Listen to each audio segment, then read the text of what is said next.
world's not blurry.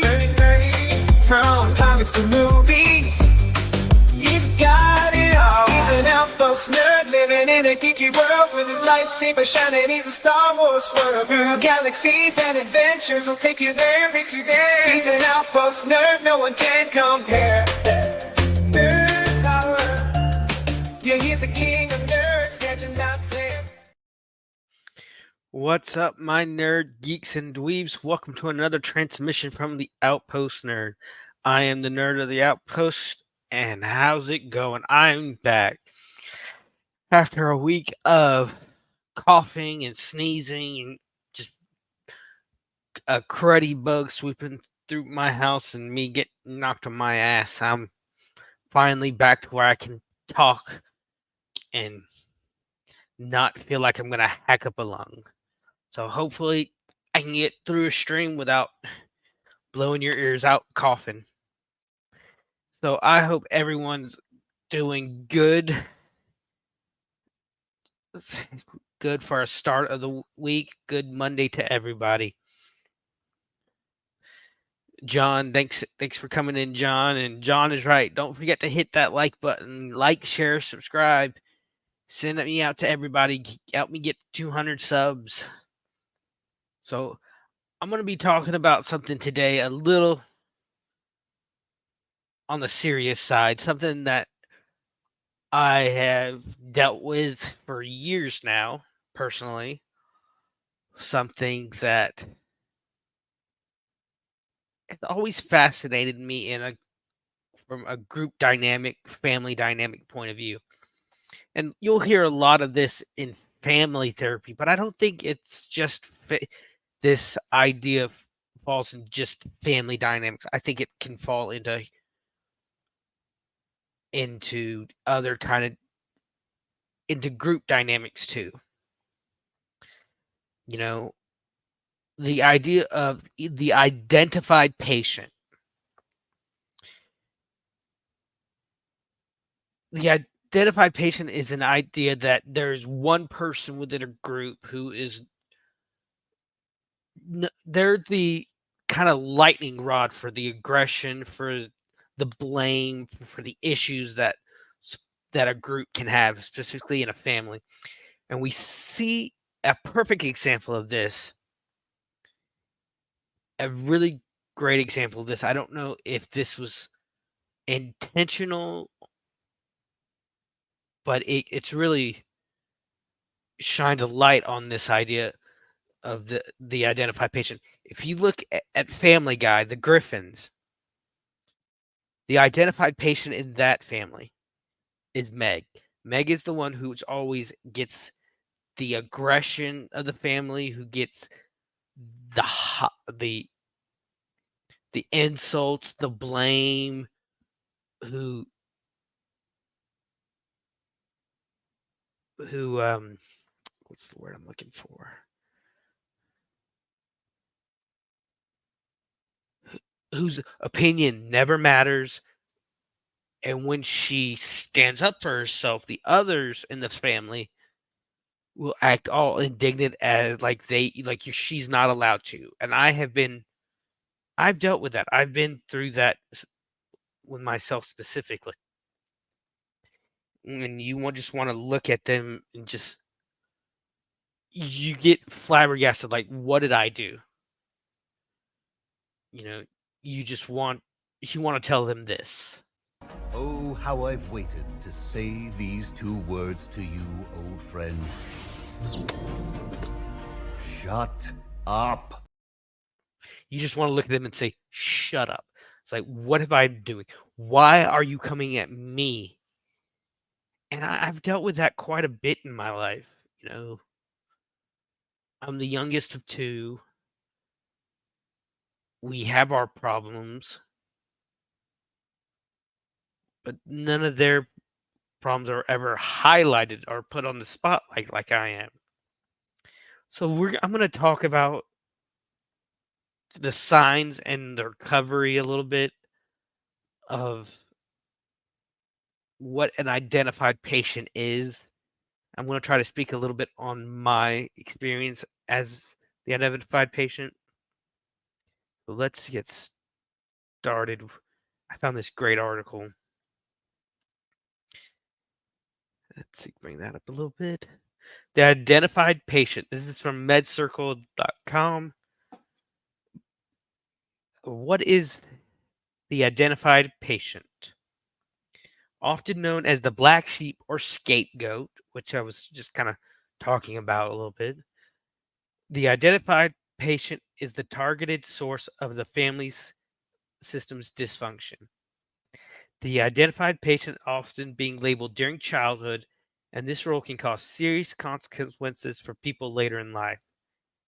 Therapists often use the term identified patient with the context in the context of family therapy, whether it's overt or covert. These individuals have a key role in maintaining the family's homeostasis. And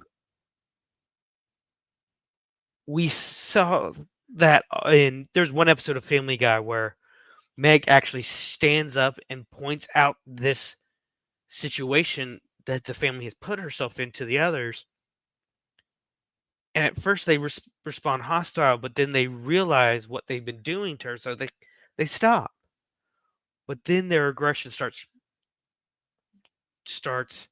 kind of imploding on each other. They get hostile with each other instead of just at Meg. And she realizes the not the importance, the reason behind this. And I didn't like that she did this, but she allowed herself to go back into that identified patient role. Instead of forcing the family to come to terms with their issues, she allowed them an escape, which I think is completely unhealthy and wrong and just jacked up. So,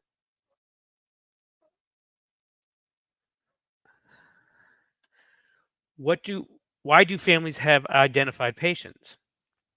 Not all families have identified patients. However, many toxic or dysfunctional systems have them, even if they don't recognize it. See, the Griffins, they didn't recognize it until Meg pointed it out. Identified patients essentially simplify family distress. Instead of each family member recognizing their part in the system, everyone can redirect to that one person as the problem. They often subscribe to the belief that if that problem could just be changed, they would be a healthy and happy family. Yeah, I have had that experience. I've been the one who has was forced to go to therapy. My brother, my dad, my rest of my family, they never had to go.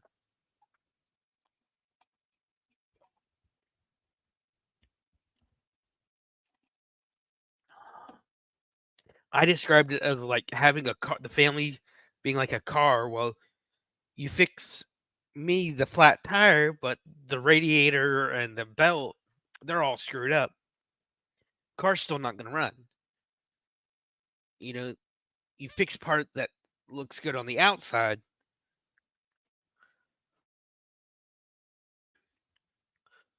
but you don't fix the issues on the inside, the other issues that you have, that you have.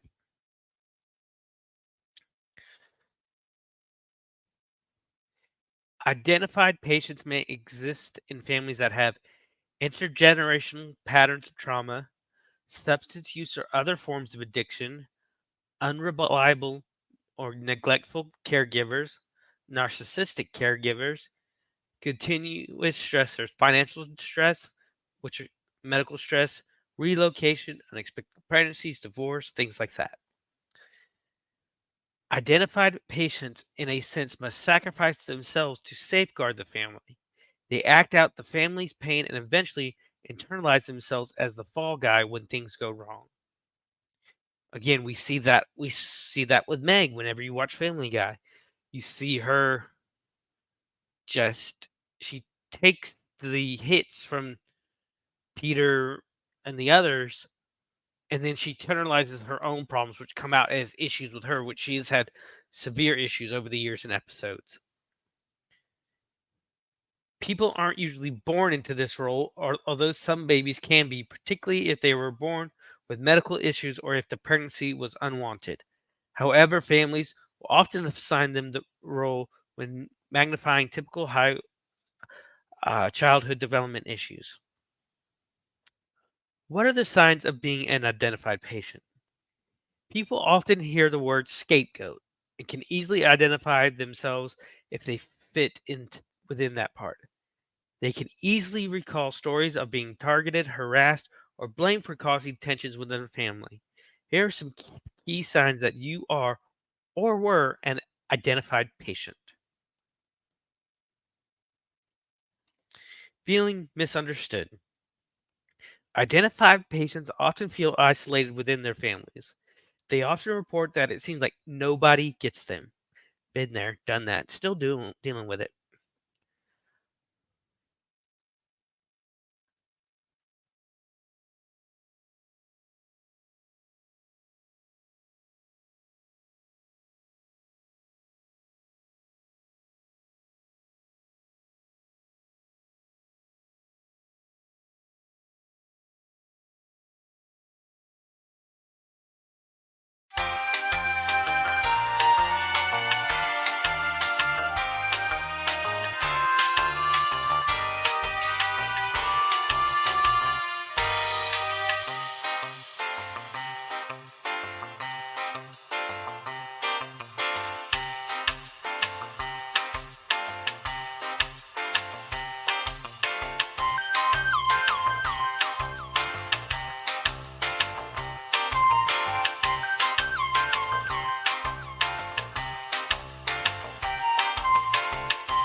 Sorry about that.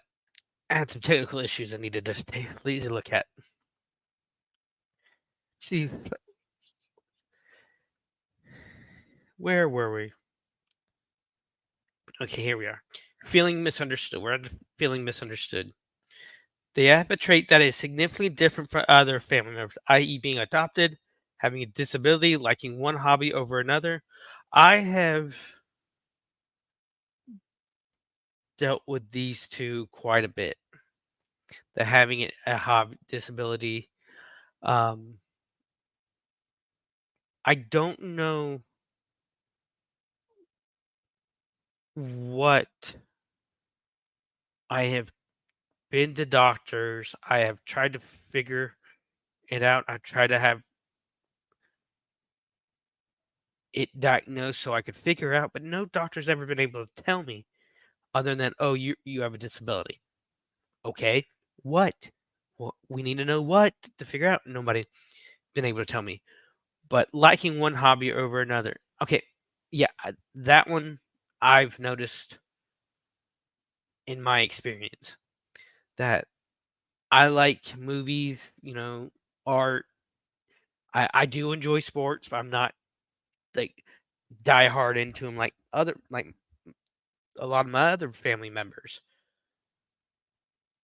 or they simply feel that feel like others are more connected to one another than they are to them. My dad and I aren't connected. To cope with feeling misunderstood, many identified patients look outside their family systems for support. They might lean on friends or extended relatives.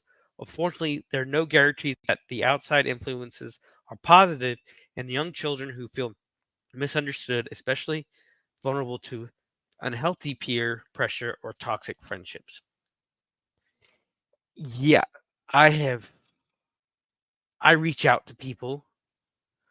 I talk to people. I vent to people because if I don't vent, if I'm upset and I don't vent, it is like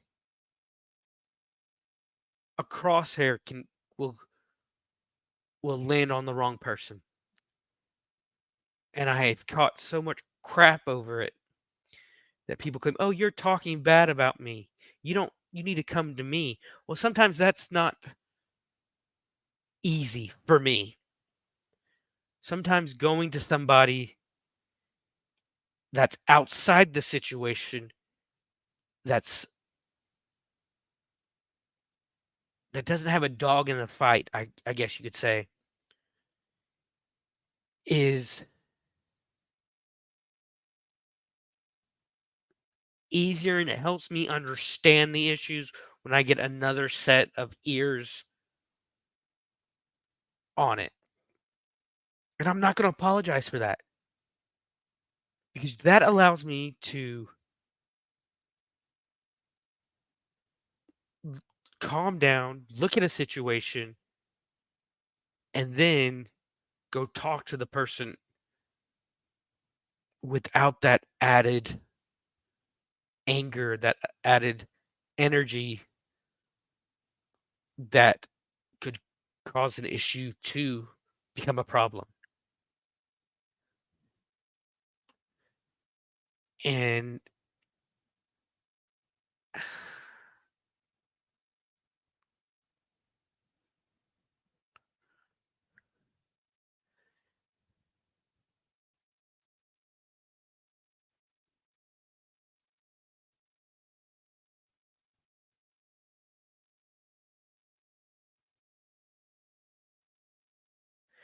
and even though, like,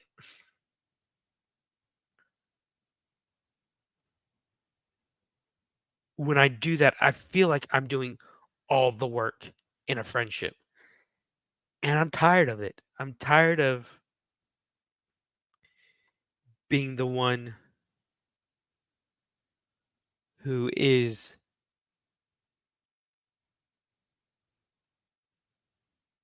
supposed to go to the person, come to me. This There's no excuse for disconnection nowadays other than the person not wanting to talk or not wanting to deal with the issues.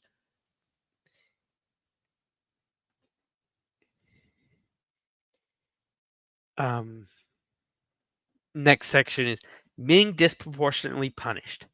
Many identified patients feel like they received harsher punishments than their siblings. They feel like their parents essentially targeted them, even if their siblings made similar errors. And so, identified patients often feel resentful towards their siblings and parents. They also develop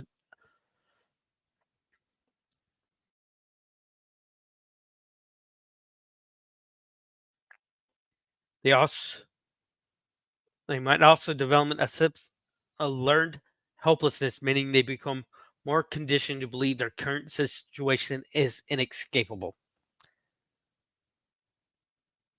Oh my god. What did this person read my freaking life and decide to write about it? Being dragged to many specialists. Some parents try to fix an identified person by outsourcing the work to professionals. If this is the case, they may have made you meet with many therapists, doctors, or other healthcare providers. When the family is heavily invested in maintaining an identified patient, they refuse to examine their own part in the dynamic. Therefore, if a therapist recommended family therapy, they are apt to fire that therapist altogether.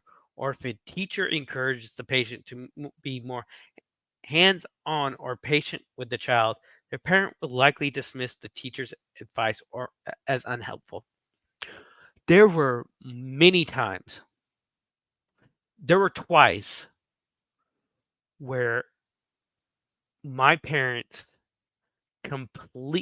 this was in high school and early college career, when I was at college.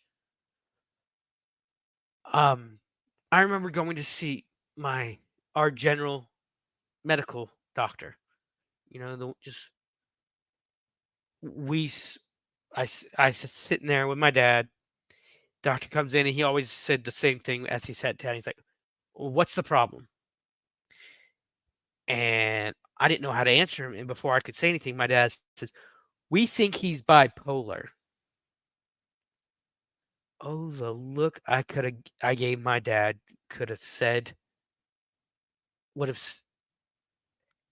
oh, if looks could kill, my look would have been a nuclear bomb. It was just I the anger I felt just in that instant.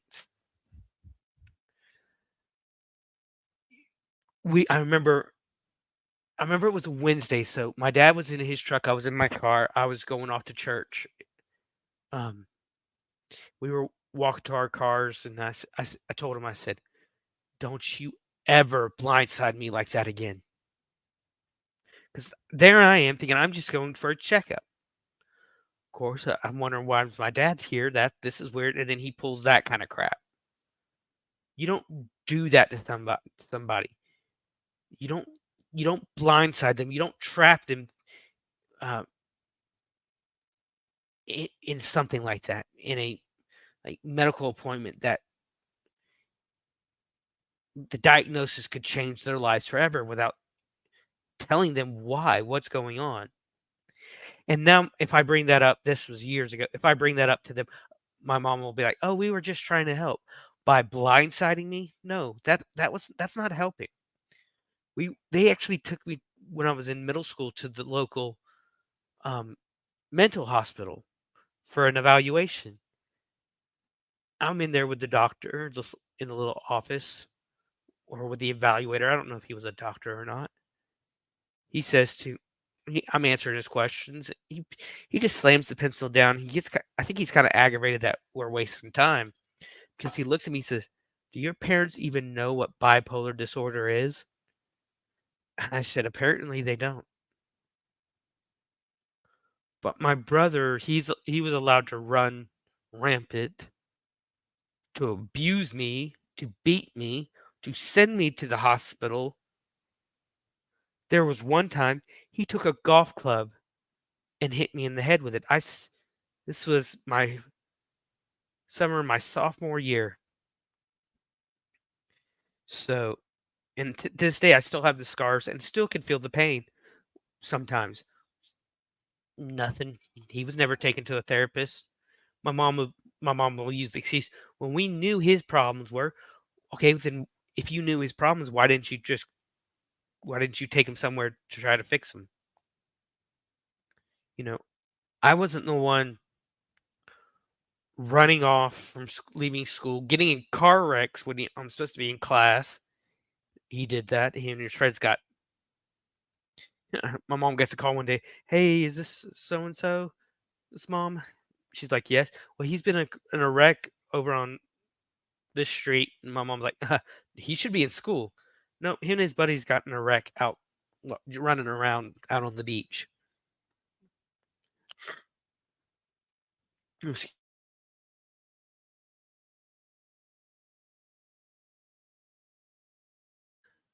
Still, guess I'm still not 100%. Next, next thing, next section. Oh, excuse me, 1 second.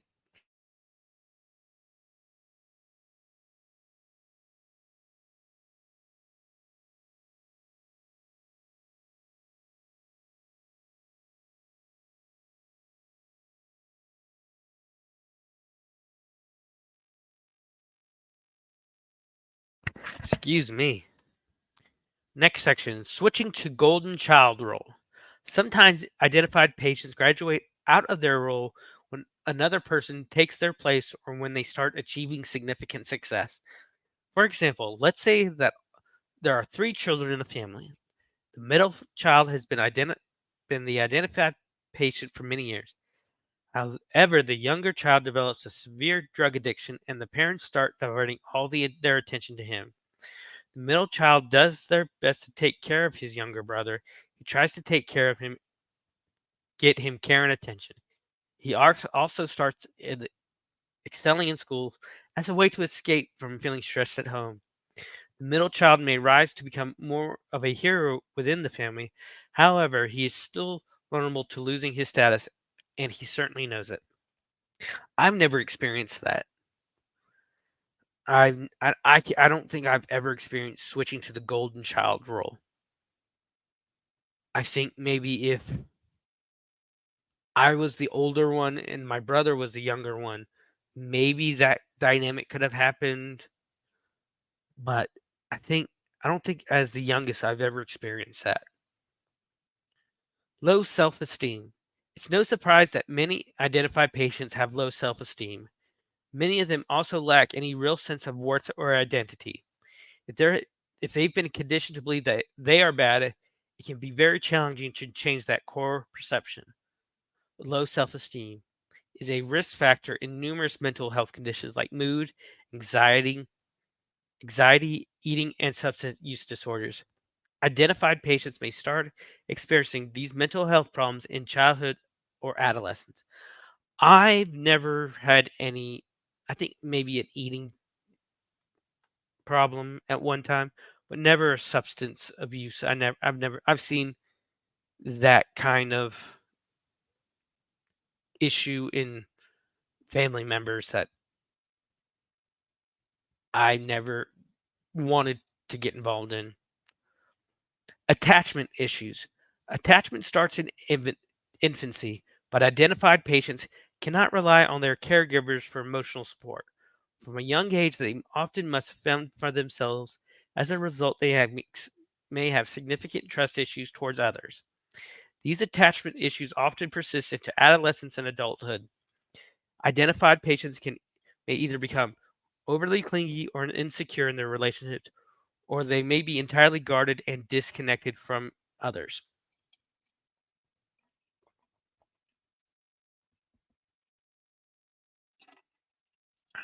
I've experienced that. I've I, I've gotten very close to people very fast. I would say oversharing is another attachment issue. Rage. Identified patients often feel anger towards themselves, their families, and the outside world because home feels so unjust. Anything else, everything else may feel unjust too. Young children, of course, may not be able to verbalize this process. Instead, they often act out at home or school and may exhibit defiance, get into fights with others, or disobey authority figures. Unfortunately, this rage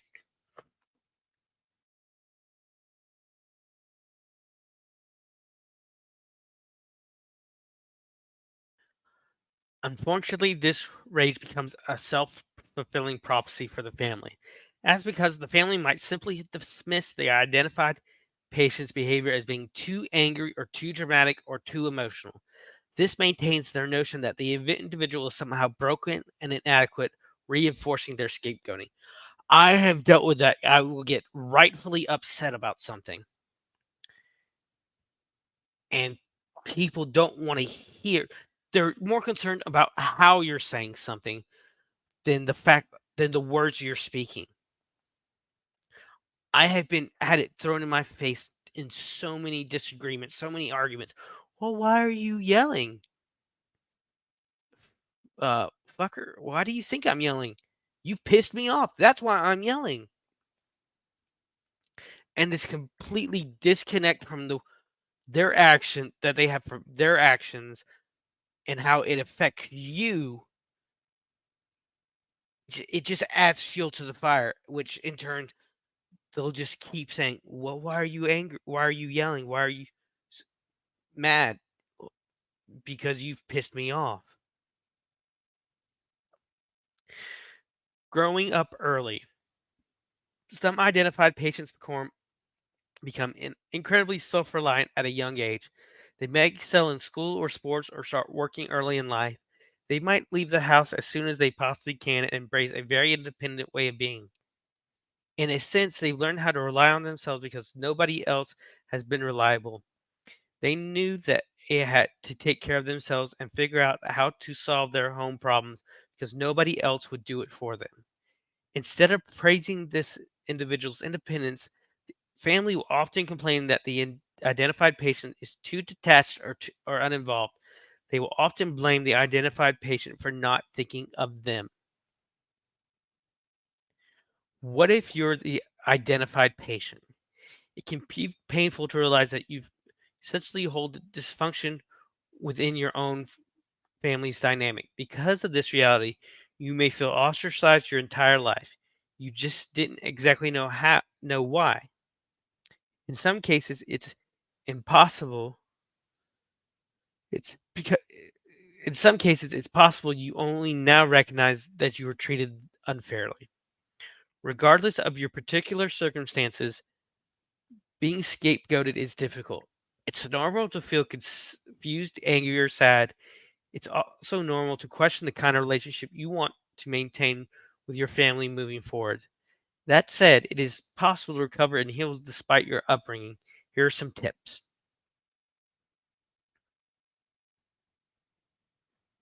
Many identified patients blame themselves for their role.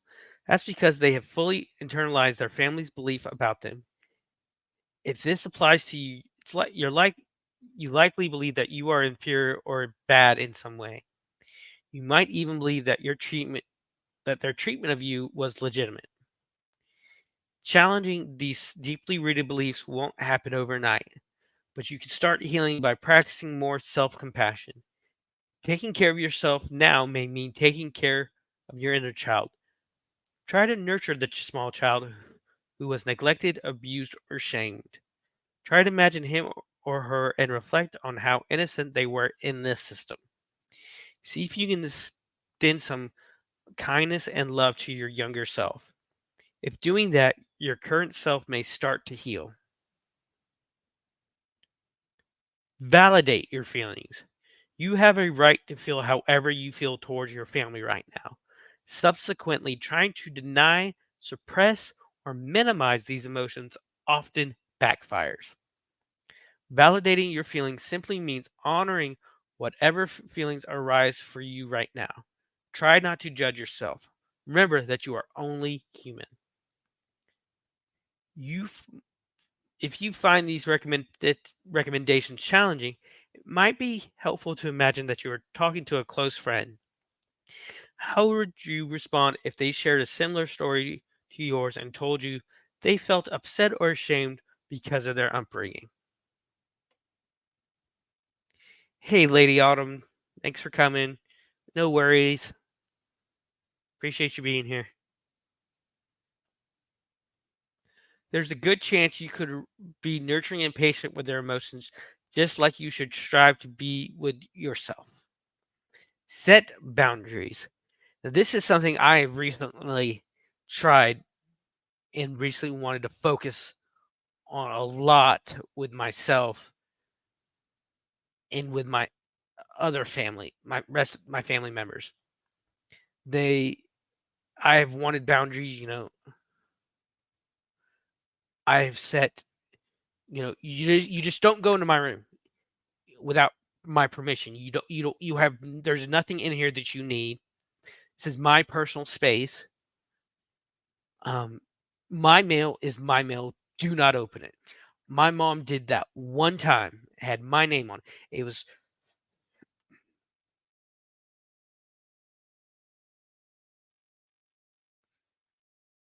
yeah, and when you're the identified patient, it seems, Lady Autumn, you don't the family doesn't think you have the right for boundaries. I had like I was just saying, I had mail one time that my mom I come home and my mom's opened it. I looked at her, I don't know. I looked at her and said, "If it has my name, you do not open it." And I guess in the tone that I said it in, there have been times where I'll say things that I think the tone gets across that I am deadly serious, and this was one of them. I have another story I'll share in just a moment. Um, but she has never done that since, and that was years ago. But this moment just it sticks in my head. It's always stuck in my head. She doesn't remember it. She will deny. she does this. She'll do something wrong, and then when it's brought up in conversation later, she'll say she never did that. My mom will gaslight that all the time. Oh, Lady Autumn, I'm over 40. My siblings have a hard time seeing me as an adult, and they want to treat me like we're still kids. Oh, Lady Autumn, my family will flat out say, I can't see you as an adult. I see you still as a child. You're not in the position of an adult. Well, no, I'm not. Honestly, guys, I'm about to turn 37. I'm still having to live at home due to financial and community issues. You know, um, due to a lack of affordable renter housing in my town since Hurricane Michael. I can't move out. I don't have the ability to pay $2,000 a month for a one-bedroom apartment in my town. And so I'm still living at home. Big deal. Okay. A lot of people still live at home. Um, so yeah, I'm Lady on, where are you in the order of your siblings? I'm the youngest of two. And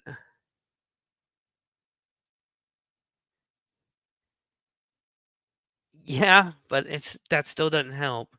Um, where are you in the order? I'm the youngest. And I have an older brother will he tries to be the parent. Oh, you're in the middle. Yeah. My dad was the middle child. Um, well, still is, not was.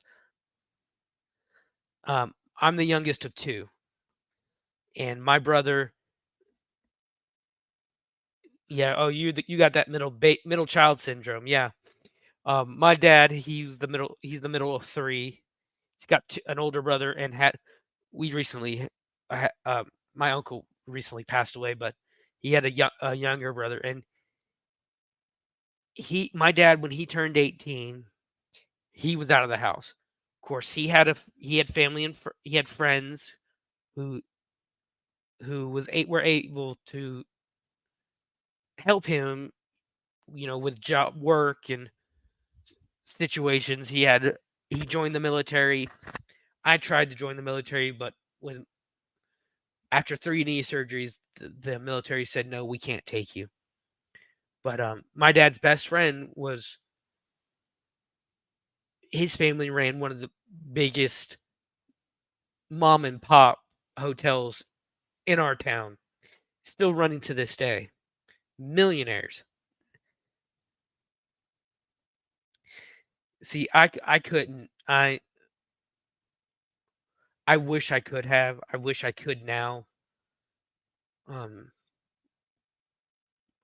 but I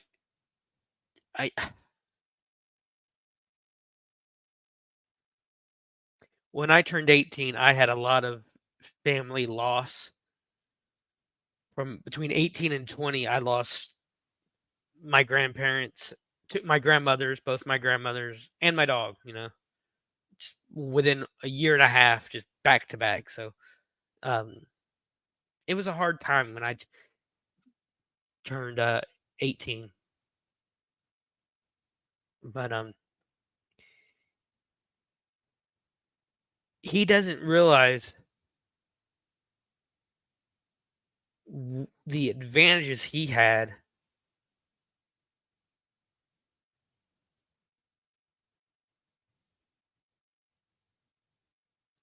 Yes,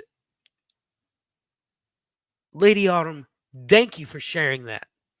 I'm going to bring something up. Let me try to find something.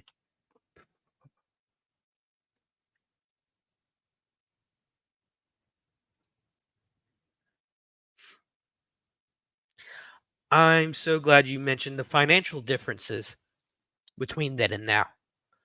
Stop sharing percent. I have done a little research. Okay. Let's take you off. Let's see. Bring this up a little bit. Okay.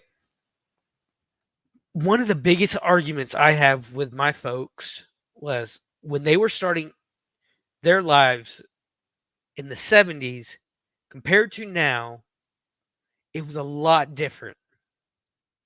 And I used 1978.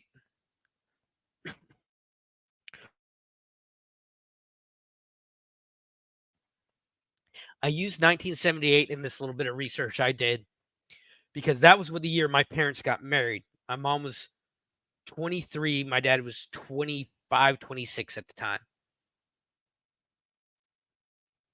Yes, yeah, yeah, Lady Autumn. Here's something, the just inflation has, and the number of utilities we have now compared to what it was in the 60s and 70s, there's a lot more that we have to pay for. Ah, yeah.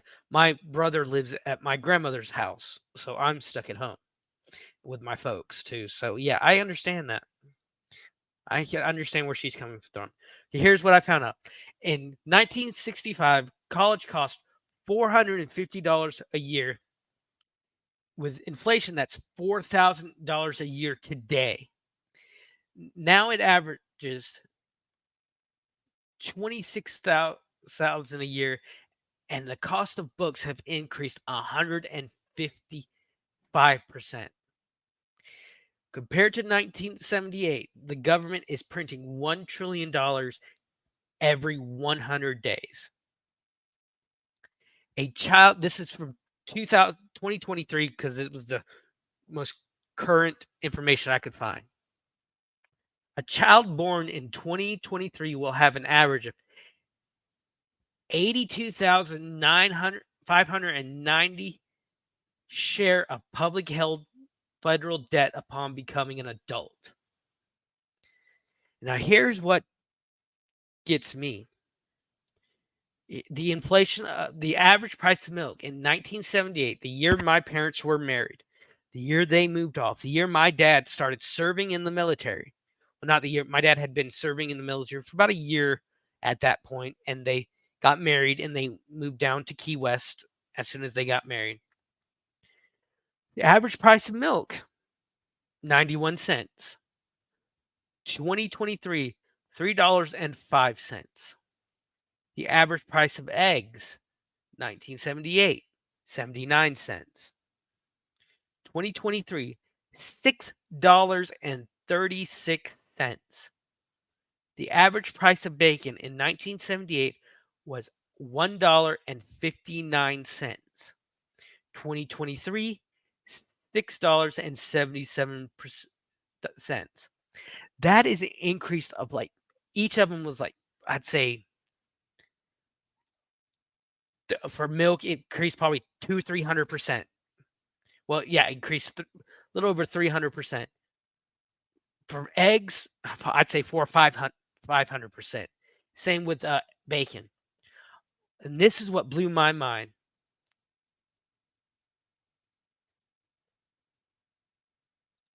Let's see, try something.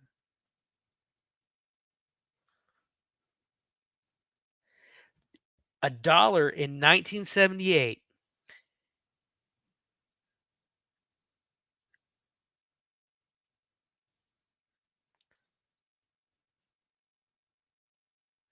has the same purchasing power as $4.61. So that means the dollar has decreased over nearly 500% since 1978.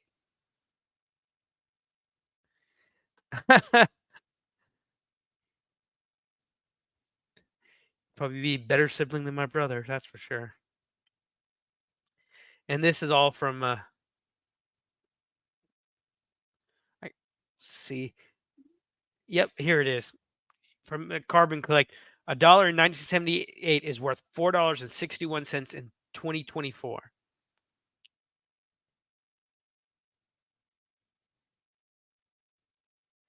So it is not easier. It is much more harder today than the dollar has decreased in value, while prices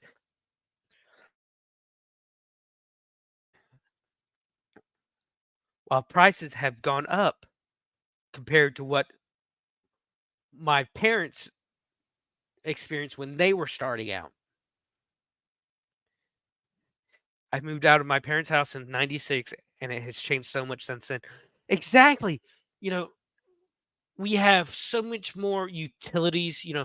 Internet is now considered a utility.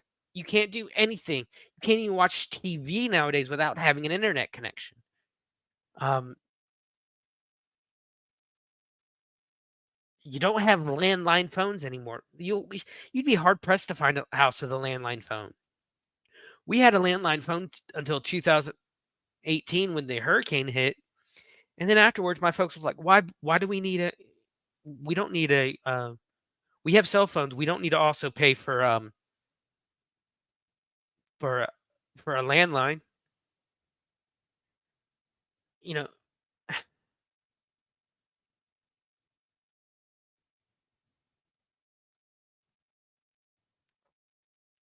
I don't remember the last time I was in a house with a landline phone. I honestly don't. It could have been 2018.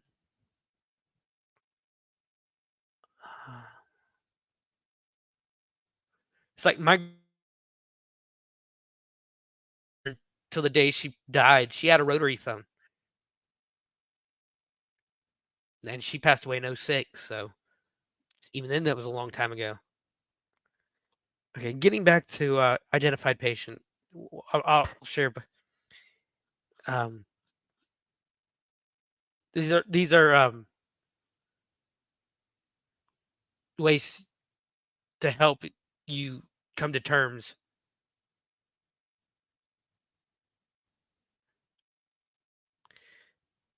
Yeah, I know. I'm sorry. Yeah, that. Well, it'll always be your parents' home. Like it's been almost 20 years since my grandmother passed away, and the house in town is still her house. We still call it. My mom will call it mom. It was my mom's mom, and she'll still call it Mama's house, or I'll still call it Granny's house, even though my brother's living there. I know it's. They say that saying, "Time heals all wounds." It's bullshit. It just you learn to cope with it. You learn to live with it. Yeah, it took me a while. It took me till Christmas to come to terms with. My grandmother died. I'll never forget. I remember the time. I remember the situation. My grandmother, she'd been in the hospital for about a week. We were waiting for her heart to give out, basically. Doctors kept saying, "Oh, it'll be any minute now, any minute now." We waited an entire week till she actually passed, and it was Friday, October 13th at 11:45 p.m. We're in the hospital. I go down to the waiting room and I grab a drink, sit down, and watch some TV. My mom's best friend, who was a respiratory therapist, basically a breathing nurse, comes down and she says she's gone. And I remember running back down the hallway, and there was a chair, little stool outside in the hallway, and I just collapsed into it. And y'all know I talk a lot. There's times where you can't get me to shut up, and I just shut down. I just sat there, I was living in an entirely new world. For 18 years, I had this woman in my life who championed me. Every When I was in middle school, my mom was a teacher's aide, so she had to be in school at 7 Well, I didn't have to be at school till 8:30 since I was in middle school. So I would go to my grandmother's house every morning, have breakfast. She loved cook. She was up anyway. She'd get up at 5, 5:30. She'd cook me breakfast, and I'd sit there and wait for um my ride, who'd get there around 8. And every day I walked out of that door, she said the same 4 words. As I was walking out the screen door, she'd say, "God be with you," every day. So to go from a world where I had a champion like that to a world where she was gone, it just I just shut down. And I remember my aunt trying to coming up and shaking me and saying,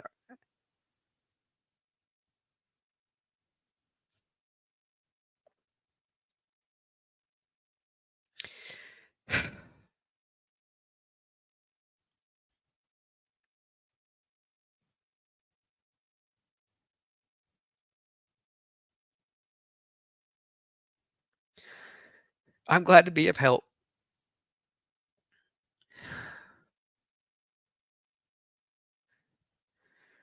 You're quite Holy crap.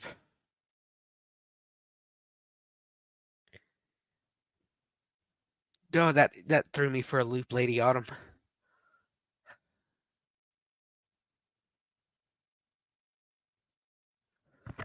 Um,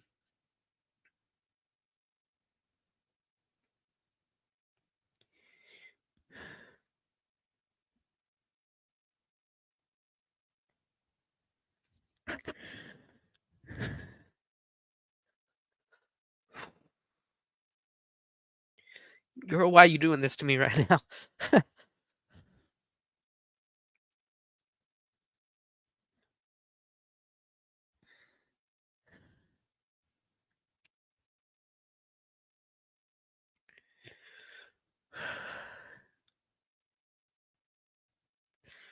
But,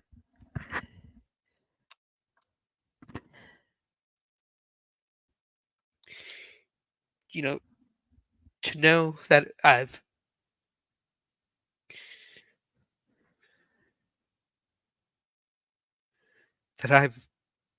helped someone like that,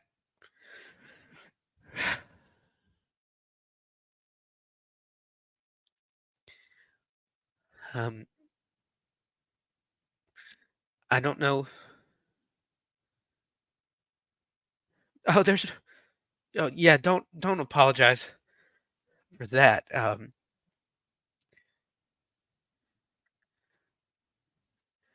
I just,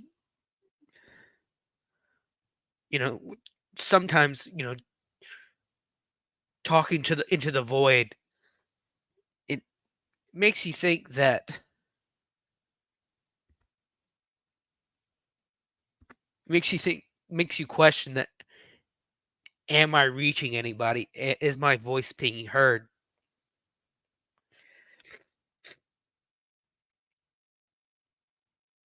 You just proved to me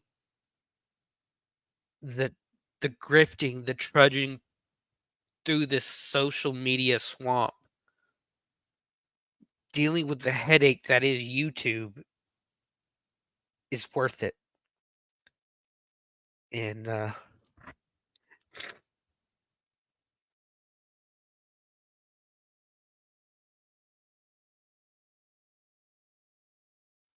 and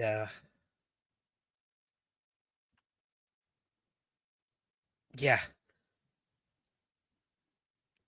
that you don't know how much I needed to hear something like that at the moment with the things I'm dealing with behind the scenes in real life. Um, uh, uh, yeah, we're almost done with this article. Let's. Whew, I'm gonna finish reading this article. things you can do if you're the identified patient. We're in that section. Seek therapy. Therapy can be a valuable resource for identified patients. If you were dragged to a therapist in the past, keep in mind that seeking your own treatment is a drastically different experience. This is treatment on your terms, without adhering to someone else's agenda. I'm in the middle of therapy right now. I'm thinking that within a week or two, it might be finishing up because I'm working with a government program that is paying for it. That's helping me get through it. But in the time that I've been seeing this therapist, I still argue with my folks. And my mom told me one time, she's like, I would love to go to your therapist and give them my side. And I flat out told her, I said, this is not about you. This therapy is not about you. You're not going to see her with me because I have gone in the past and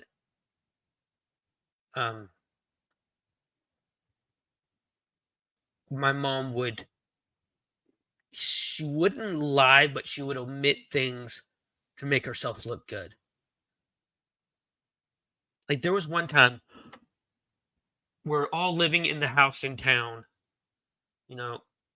We go from like 3,000 square feet, 3 bathrooms, to a maybe 800 square feet, 1 bathroom.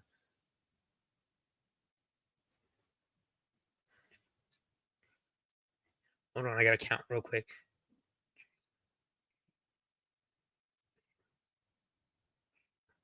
6 people and 2 dogs in an 800 square foot house with 1 bathroom. And I remember, yeah. Well, we were lucky. Late autumn. A lot of people had to live in FEMA trailers for a couple of years. We were lucky. We found a place to rent for a few months out on the far end of the beach. But then come January, tourist season started, and a lot of the homeowners on the beach wanted the people displaced by the hurricane out so they could rent the houses to the tourists again. And I remember standing in a Walmart line there after this, and a woman was in front of me, a big Karen, because okay, our town is separated into 2 parts basically. You got in town and the beach. Panama City. I'm from Panama City, Florida. Ooh my gosh. I said where I lived. I've been open where I've lived the whole time ever since I've been talking about the hurricane. It's not that hard. Hurricane Michael, you look it up, you find where it hit. It hit my town. Where my house is, I'm probably 5 or 6 miles away from where the eye of the storm went through. So I've doxed myself. Oh my goodness. The, the melons might come and get me if I say something wrong. But I remember standing in line, typical Karen in front of me. She said what she said made my blood boil. She said, those people from in town need to go back across the bridge where they belong. Our town is separated from the beach and in town by a bridge. And I think just my demeanor changed so much because a little old man grabbed my shoulder. He said, "Son, you're from across the bridge, aren't you?" I said, "Yes, sir." But we were lucky. My grandmother's house in town had a minor roof damage. So within that 3 months, October, November, December, 4 months, because we got kicked out of the rental house in the end of January.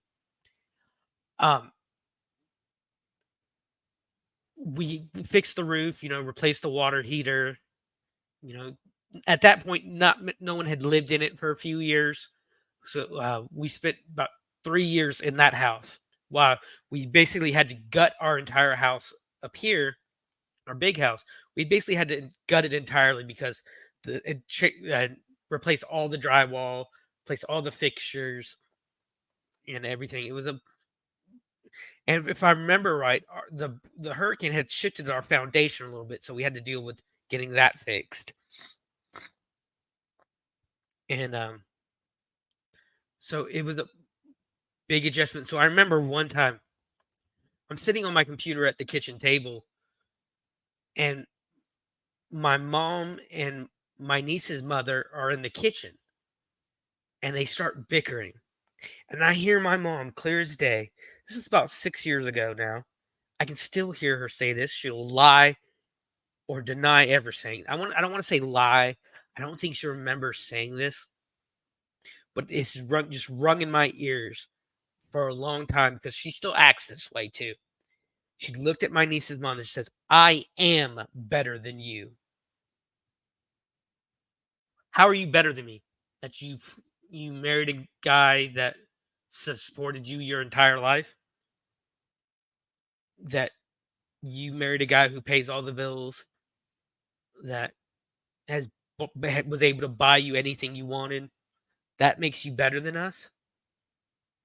That your parents, both your and your in-laws, supported your children until you were in your 50s with clothes, braces, um, music lessons, extracurricular activities, trips, school trips.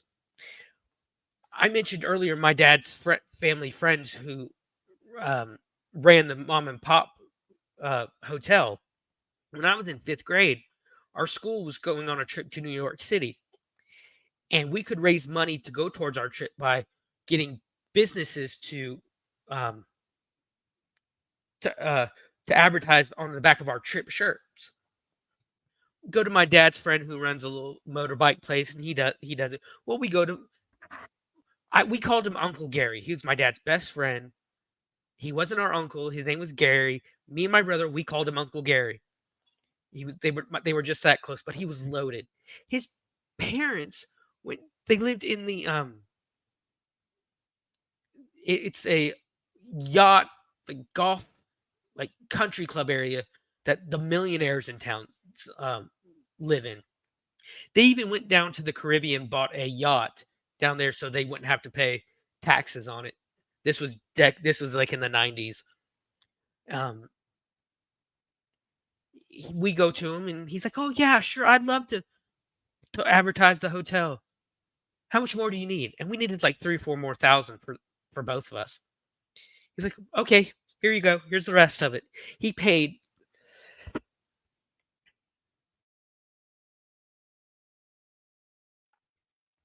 He paid for mine and my mom's trip. Basically, we had maybe $500-600, and we were trying to figure out how to pay for the rest. He paid for it. They had friends and family who could support them. I don't. A lot of my family and friends, well, I should say, a lot of my friends, they've started their own business. I have one friend who owns an aquarium business / lawn care business, and majority of my friends, they're police officers or firemen. So when I say I know a lot of policemen who should not be carrying a badge or a gun in my town, I mean it. So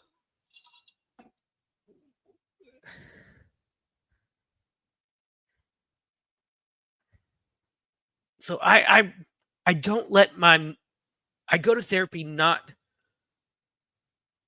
I don't let them go to therapy with me because I don't want them to push their agenda on the time I need to heal. They don't realize that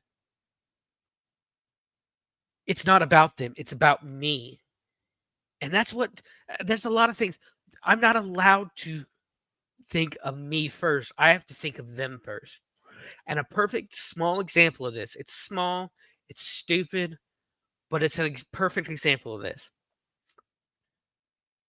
My mom, when she makes her mashed potatoes, She likes lumpy mashed potatoes, so she will make them the way she likes them, lumpy. No one else in the family likes lumpy mashed potatoes, but we'll eat them. We'll eat them.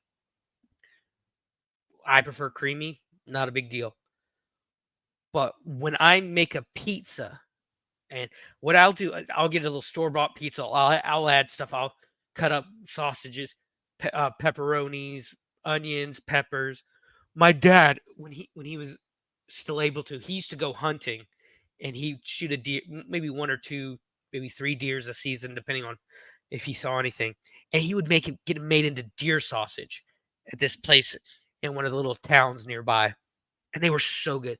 What I would do, I'd fry up a piece of sausage and cut it up and throw it on my pizza. Oh, it was so good. But my dad does not like onions on his pizza. And I get told, "Well, don't put onions on the pizza. He doesn't like it." This pizza is not for him. This pizza is mine. I'm making it the way I want it because it's my pizza. If he wants a pizza made a certain way, he can make it himself. And that's a small little example of me having to put everyone else first before me. And I flat out started to say no. No has always in regards to me has always been a dirty word. I've never been allowed to say no. And now I'm getting to the point where I will flat out tell you no if I want to. If I don't want to do anything. I used to go out of my way so much to the detriment of my own self to help people to say yes. That time's past. If I don't want to, I will say no. If I don't want to do something, I will say no. If you start yelling at me, if you start talking over me, if you stop listening, I will walk away. That time of me just standing there and taking the abuse, that's done. Now, tell my mom a lot. I said, if you just be quiet and listen, if you'd open your ears and shut your mouth, a lot of the issues you have with me, with my brother, they wouldn't happen because you would learn that we're doing what you wanted without even being asked. There have been a lot of times where I'll be in the middle of doing something. My mom will come up to me and say, "Hey, do this for me." I'm like, "Yeah, I'm getting to it. Will you just be quiet and wait?"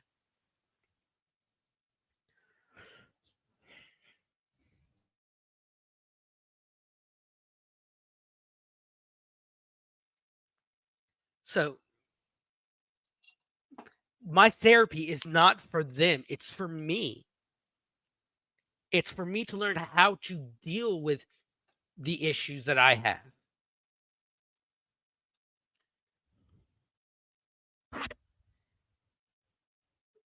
See, where was I? I read these, and that's what I tell her. I tell her, God, that's what I tell people when like they're upset. I said, "Well, God gave me two good ears to use." No, no, Lady Autumn, you're not wrong. I've said that exact same thing to her. God gave her two ears and one mouth so she can listen twice as much as talk. And you know what? I used to go to my grandmother, her mother, a lot with issues.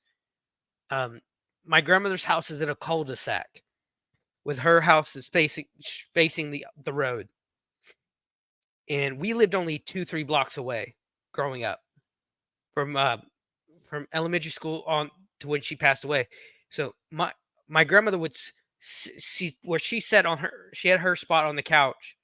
She could keep the door open. She had a glass screen door. She could see all the way into the street. I come walking. "Hey, Shelly, thanks for being here. I'm glad you got some sleep." I'm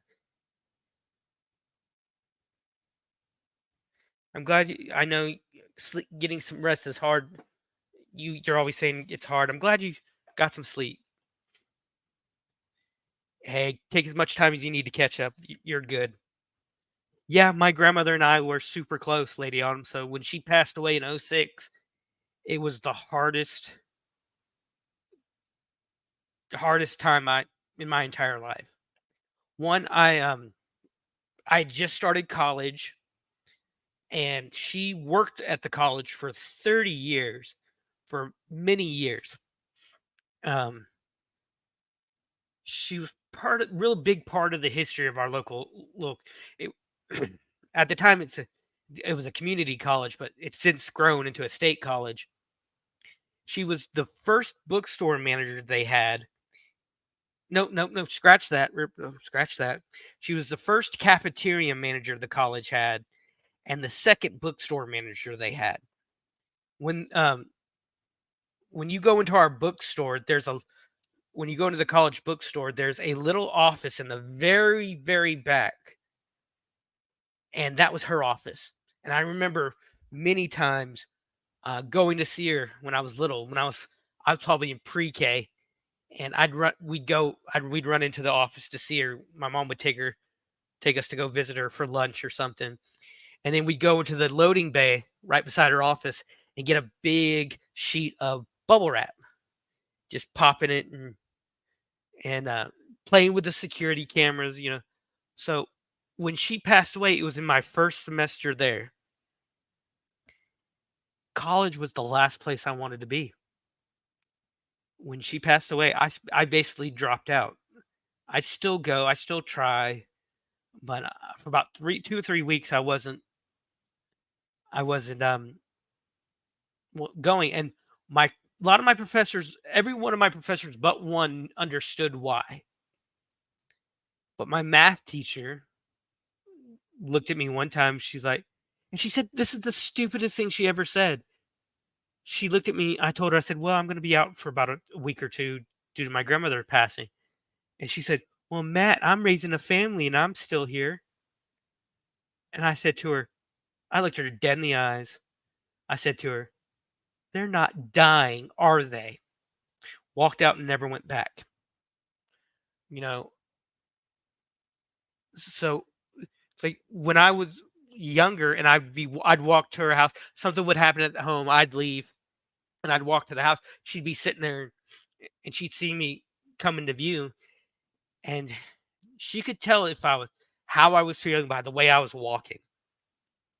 And she'd say to herself, oh shit, what if I was like walking real heavily? She'd say, oh shit, what did his mama do now? But she had a way.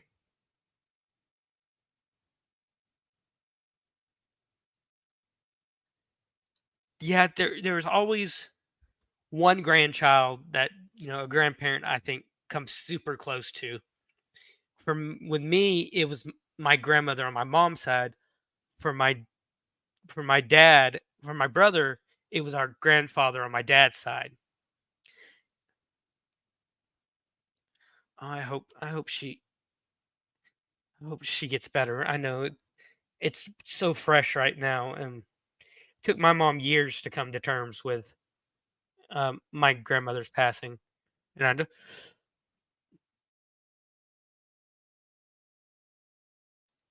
I don't think she ever really got over it. Um, but my grandmother had a way of listening and making things better.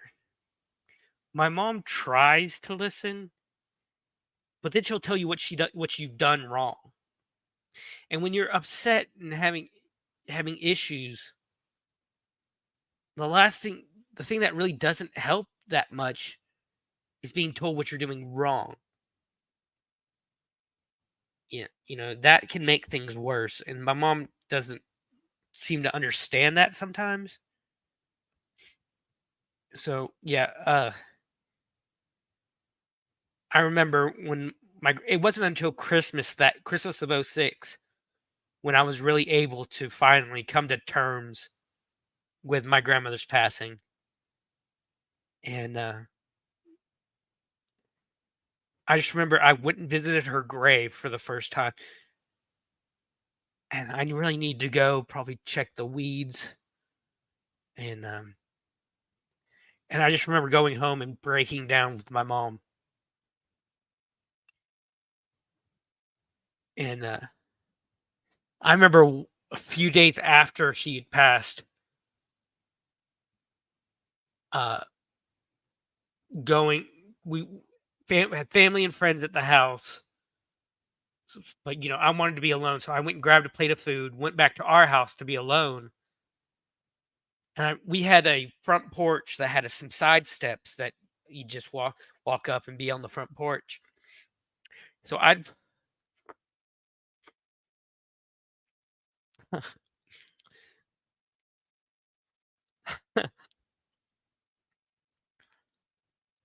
know real life can suck sometimes, but Shelly, but it was raining that day, so the steps got really super slick, and I remember falling and just knocking the shit out of my shin on the top step, but all my food goes flying everywhere, and I just remember just laying there for like 10 minutes, you know, just going like I don't want to say going crazy, just so upset. When I say it was one of the worst times, it was probably one of the worst times in my life. But Lady Autumn, I won't say it gets better. I will say it gets easier. Um, Getting better. I know. I feel like you, Shelly. I feel like you know, you read something and then go on these great tangents. But finishing up this seeking therapy section. Likewise, therapy can help if you're struggling in your adult relationships. Interpersonal difficulties in adulthood often have origins in childhood. Addressing these issues and learning how to deal with them can help you feel empowered. And here's one that when I was reading this that I really understood and that I've experienced. Anticipate resistance. When one person changes, the entire family dynamic shifts. This is inevitable, but it often feels highly distressing for the rest of your family. For example, let's say you've struggled with depression for many years. It began during adolescence, and your parents constantly begged you to get better. They often blamed you for being moody or disagreeable with the family, scapegoating you into the identified patient role. I can't count how. Gosh, I actually sent this article to my therapist because I learned about this idea of identified patient years ago, but I couldn't remember the name of it. You know, I watching Family Guy and seeing Meg in this role, you know, I could see the similarities between. Yes, she's a cartoon character. It's taken to extremes, but it still has its origins in real psychology, this real idea of Meg as the identified patient. You know,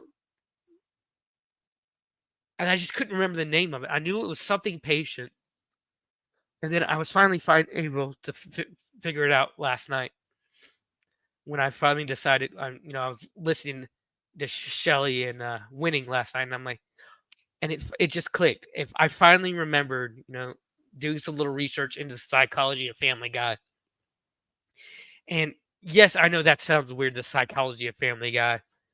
Uh, Everything has its roots in some form of psychology or sociology or real social science, real family dynamics.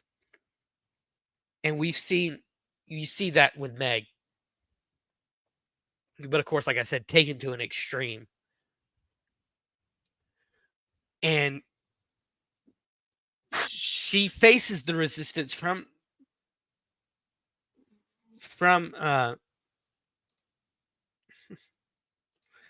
she faces the resistance from the family because it changes the dynamics. There's an entire episode where it change. You see that dynamics change.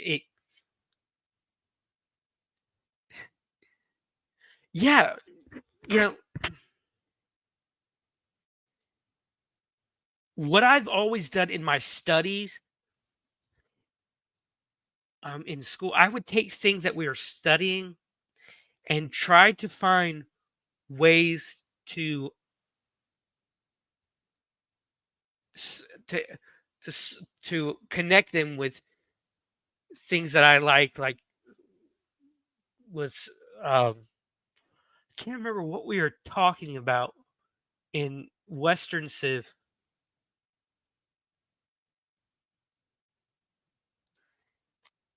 Shelly, if you need to talk, Discord me. We're here for you, girl. Um, we're all here for you. Um, I always pray for you, Shelly. I always think of you. You know, I I just want you to remember that, even though you and I fight like cats and dogs sometimes. You're you're very important to a lot of people, Shelly, especially me. You're my big sister. And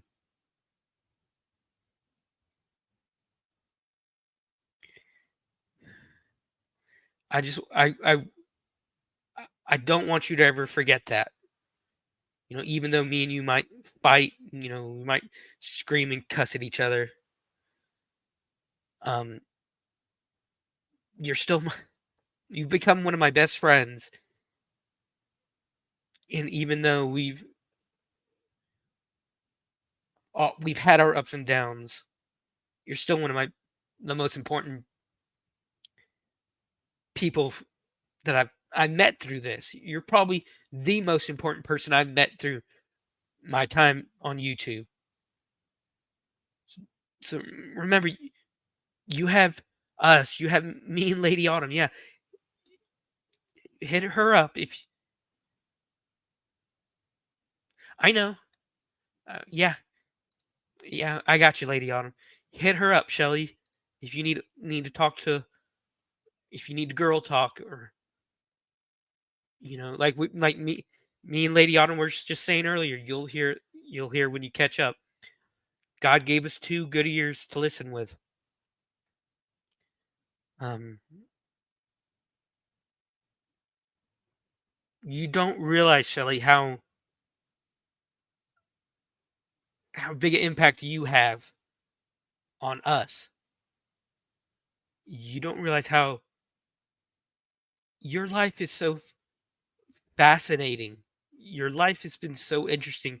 You're able to take your experiences and share them with us in a way that makes us feel we're not alone. And we don't want you to feel alone either, Shelly. Because, there's a lot more people who love you out here than hate you. And you know what I say to the people who hate you? Fuck them. They can go fuck a cactus and spin on it for all I care. I don't I don't want you to forget that you have people that will fight for you, that will stand up to the thieves, the liars, the bullshit, um, rumor mongers, and you know we will.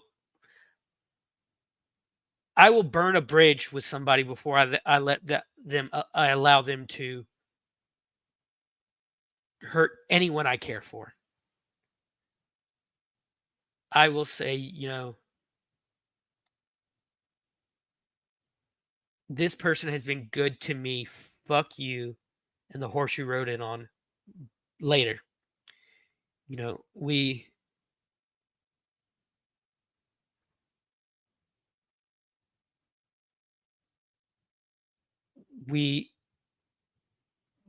we need to focus on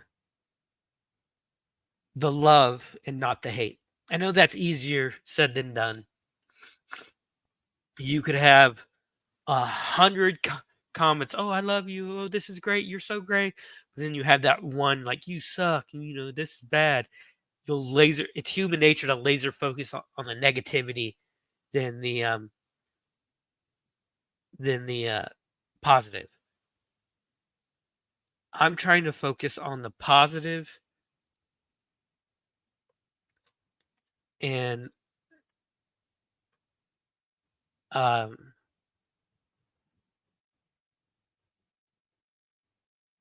and I know I've been the source of a lot of negativity in my talks and my time. And you know what? I'm tired of it. I'm tired of being that way. I'm tired of I'm tired of the fighting.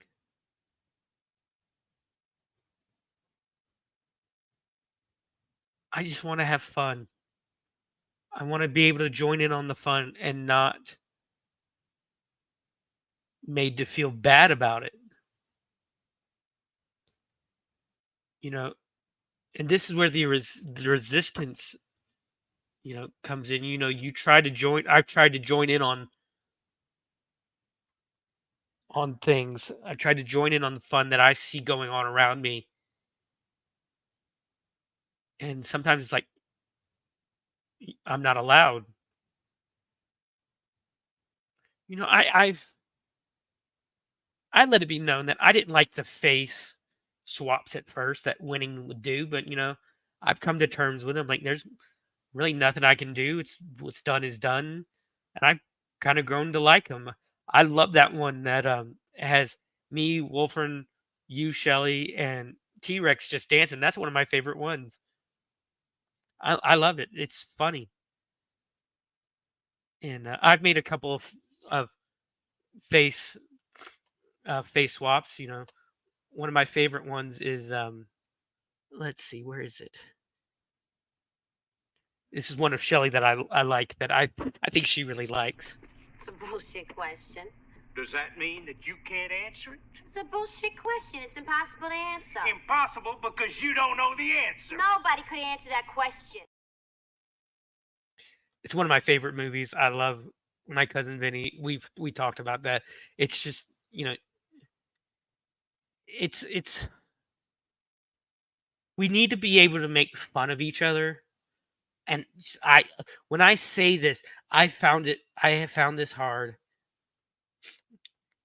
Yeah, they're just so funny. I have one of Rex that I did. I cannot find. Let me find it. Let me try. Let me upload it.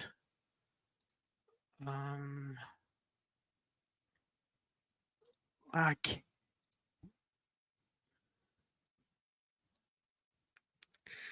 I can't.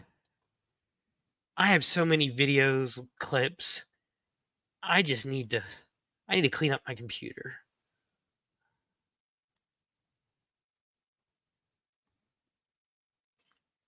Let's see. Sorry. That's not it.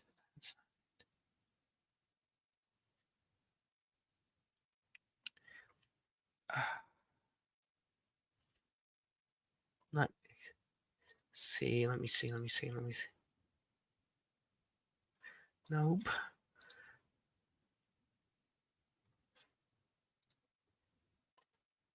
Let me see.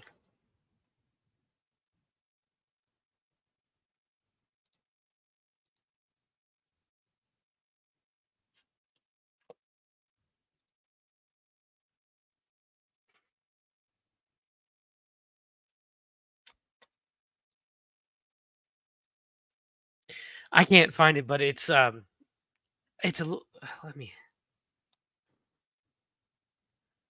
I want to find this one because I shared it with Rex and he really liked it.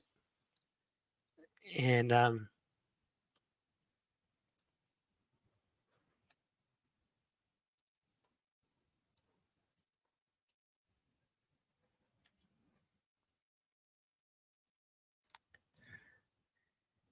Okay, this isn't the one I wanted, but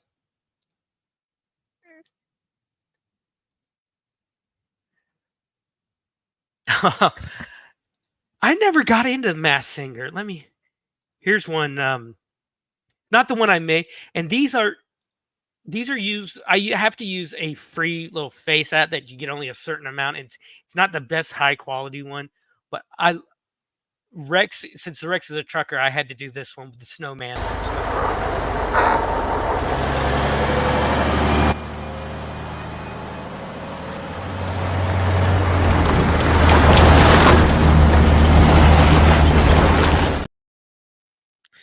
I want to find that one.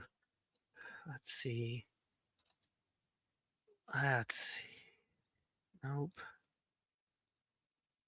You know what? Hold on a sec. I think I know where I can find it.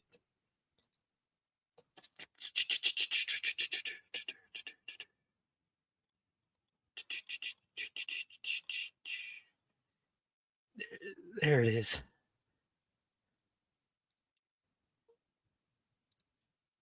Let's see. This one I showed him, and he apps.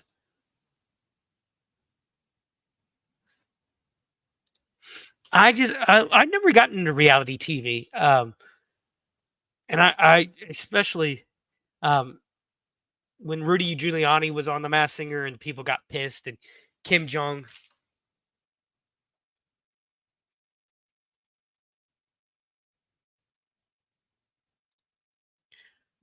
Okay, that's okay, Shelly. Just know that whenever you're ready, we're here for you. That's what I want. That's what I need. That's what I want you and need you to know. Okay, just we're here for you. I found the one I did for Rex, and that he loved and I loved.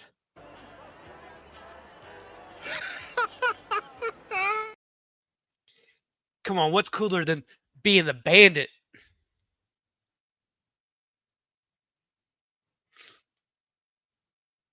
You know, he loved it. I shared it. I shared it with him on Discord. But we're almost done. Almost done with the article, and be wrapping this up after a little while. Going on. I've actually been going on a long stream, hour and a half for me.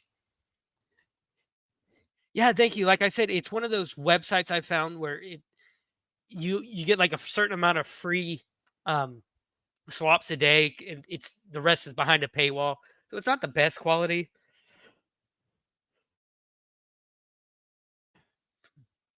But I showed it to him, and he really liked it, which I was happy about. Okay, let's get back to the article. For example, this is anticipate resistance. For example, let's say you struggle with. Oh, I read that.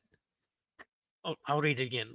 Let's say you've struggled with depression for many years. It began during adolescence, and your parents constantly begged you to get better. They often blamed you for being moody or disagreeable with the family, scapegoating you into the identified patient role. Yeah, like I said, I've had many discussions and arguments where I'll say something, and mom's like, "What? Why are you getting angry? Or why are you yelling?" It's like, "Why do you think you've pissed me off?" Then you attend a treatment program and you start feeling significantly better. You make dramatic changes in your life and commit to bettering your mental health. You continue participating in therapy, taking medication, and engaging in positive lifestyle change. You feel the best you've felt in years. You might think your family would be proud of you. This is what they wanted. But the opposite happens. They almost seem jealous or annoyed by your changes. They make snarky jokes about you needing to take medication or go to therapy. They still continue to blame you for being so difficult as a teenager. They even dismiss the treatment program for being overly expensive. Fortunately, these harsh and resistant reactions can be common. Your family might not be ready to embrace your changes. They might be particularly comfortable with you having you be the bad guy or broken child as a way to redeem themselves.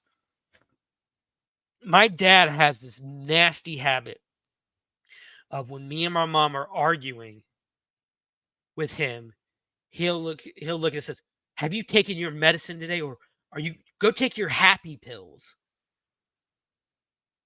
Okay, those pills don't make us not feel angry. Oh, I can't explain. How do I explain this?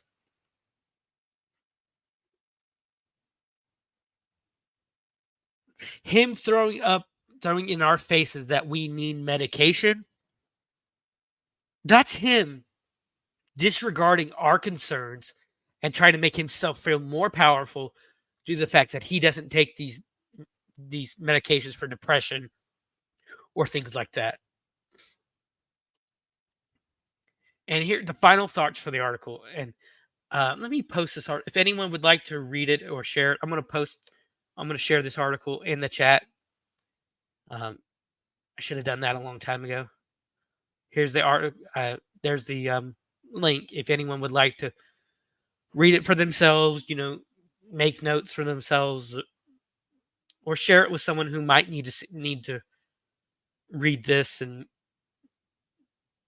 like I said, and take it to a therapist and ask, is this me? Can we figure out ways to work on this? Because when I found this article, that's the first thing I did was send it to my therapist. And hopefully come Wednesday morning, I'll be able to talk with her about this. Final thoughts. Being the identified patient can be devastating for your young children during their critical identity formation years. But the problems don't just disappear once children become adults and leave home. Low self-esteem, feelings of isolation, and disconnect from others can impact how these adults function in all parts of life. If you recognize yourself as being an identified patient, you deserve support and healing. You are not responsible for your entire family's behavior. You are only responsible for doing your part in making the best decisions moving forward. And I think that's what it comes down to. That's what life comes down to. You're responsible for your actions. I've always said 95% of one's issues, of one's actions, are their own. Now, when I say 95%, we all have that 5% outward stimuli that someone makes a decision that affects you,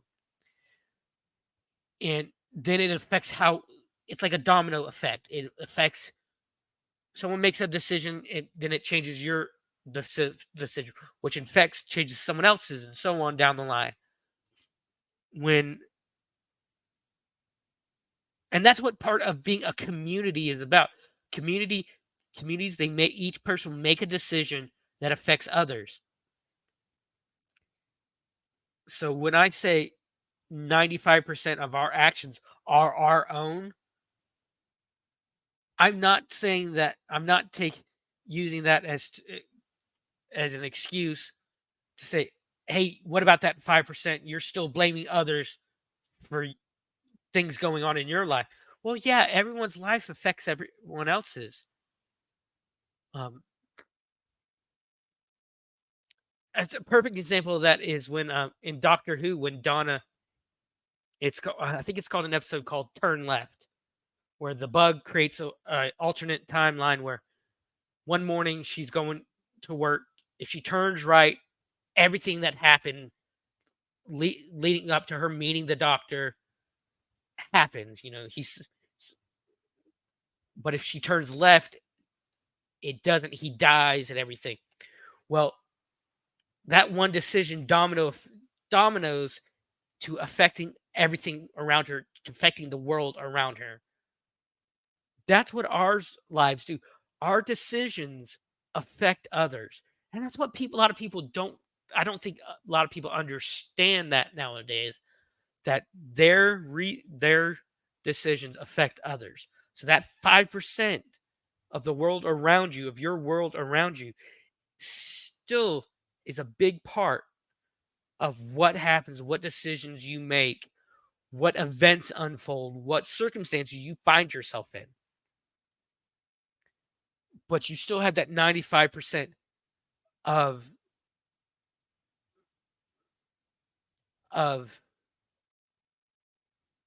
the decisions you have to make yourself. I binge watched Bewitched, the TV show, and the neighbors say that to his wife all the time, that you have to take your medicine. I came to terms with not being able to change how they grew up.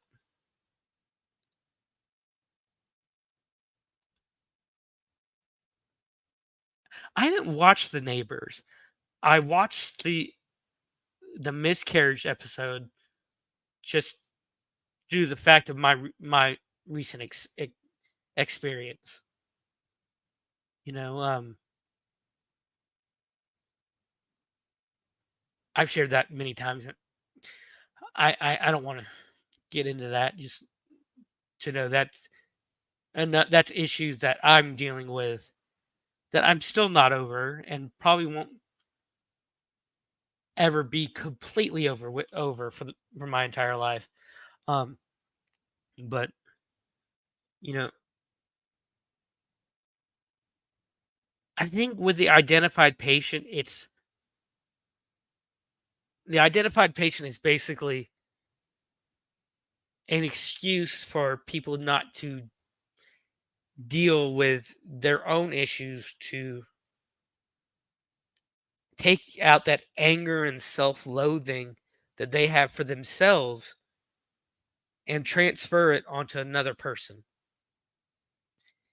I I have been that. I have been told I have been gaslit so much in my life.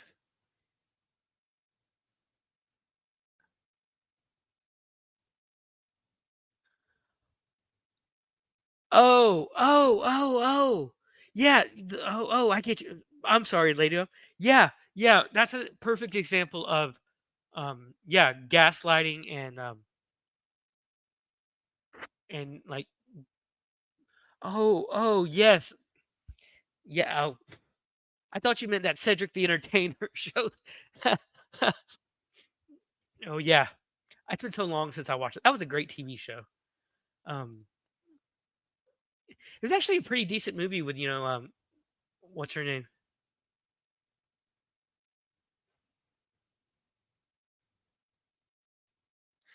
Oh yeah, you had a lot more you had an air of privacy, this idea that you didn't interfere with your neighbor at all. And that she what was what was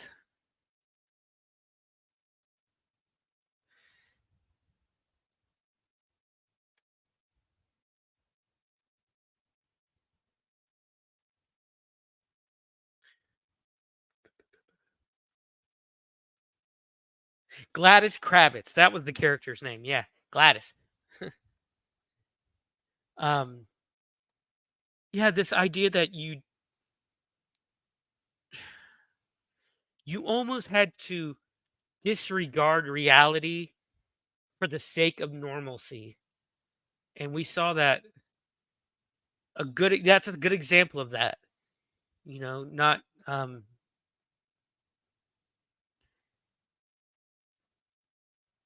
not being able to believe your own eyes and stuff. But yeah, that's a good example, lady. I need to look into that, see how that might be a good I sacrificing reality for the sake of normalcy.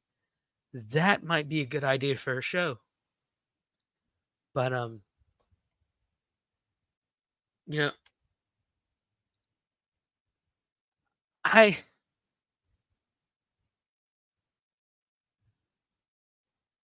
I want to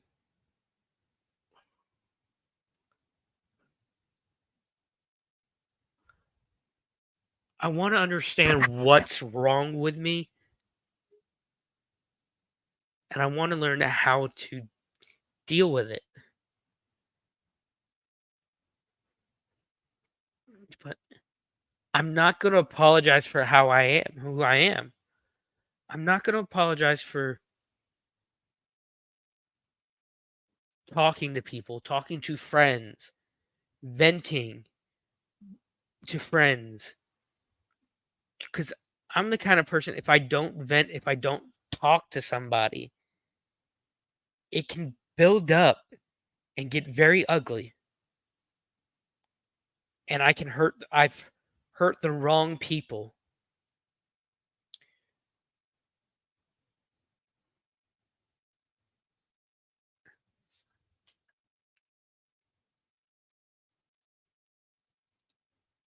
Oh, that's cool. And, I gotta say, I like the first Darren better than the second Darren. I gotta say, yeah, I like the first Darren better than the second. It was so sad when he had to leave due to his health issues. But uh,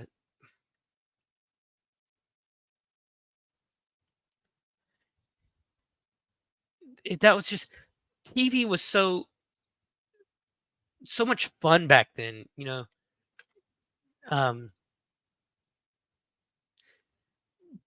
of course, Elizabeth Montgomery, she was gorgeous. She was so glamorous. Um, TV and movie stars were just um, more glamorous back then. We don't see a lot of glamour celebrities nowadays.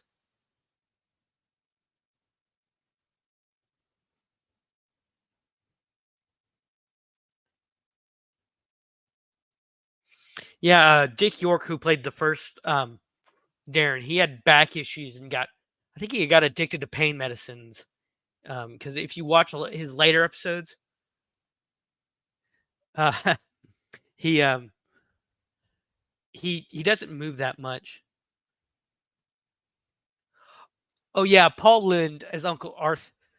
Arthur he was so funny, and he Paul Lynde. I loved him on Hollywood Squares. He was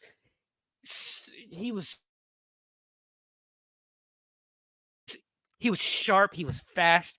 It was funny, and he didn't give two shits. Um, I love classic TV like that. You know, um, great family dynamic. Um, I love like '90s TV.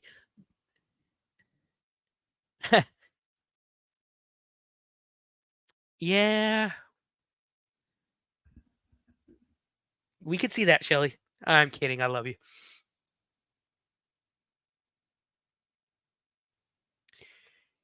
Yeah, they would a lot sometimes back then they would just recast a character. They never they wouldn't um explain why. And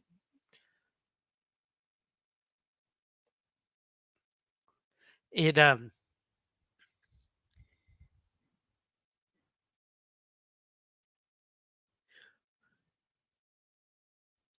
really I knew Uncle Arthur was. I didn't know Dick York was he?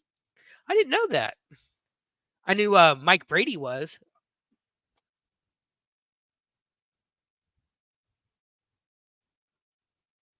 Huh, he was married with 5 kids. I didn't know that.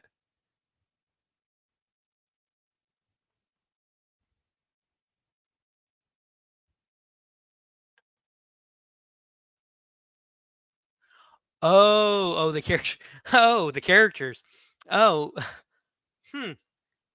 Might need to go look back and I can see it now that you've mentioned it.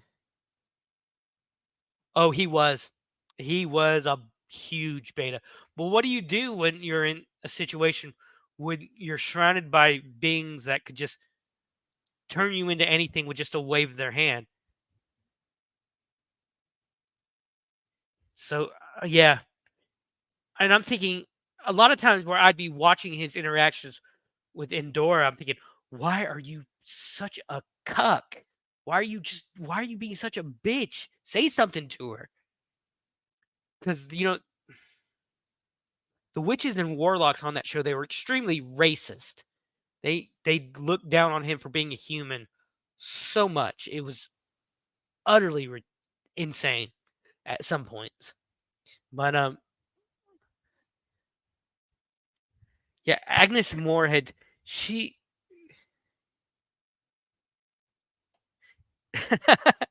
Yeah, that's a good point. You don't battle the queen when you aren't a king. That I like that, Shelly. That should be a T-shirt.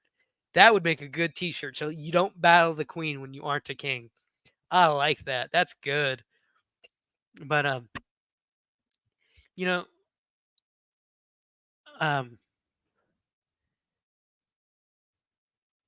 like I said, actresses were more glamorous back then. I love watching old TV shows from um, like, like one of my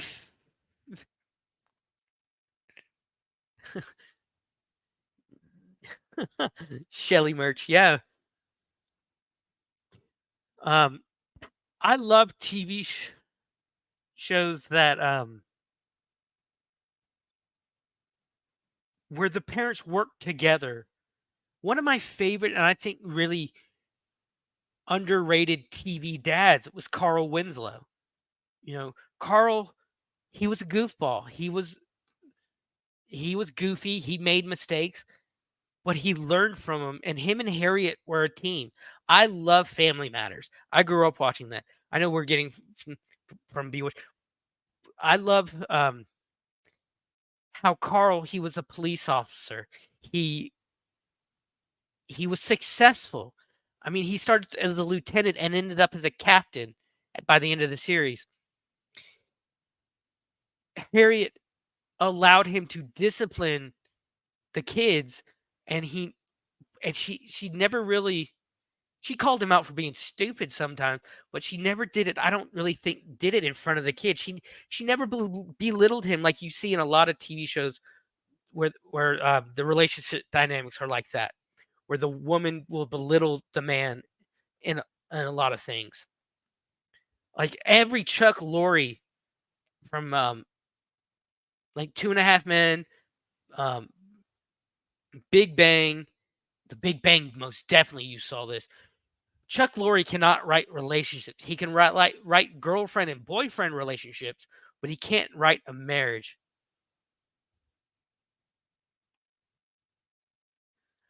Carl Winslow got caught up in that? No, don't tell me that. Reginald Bell Johnson? Oh, no, don't tell me that.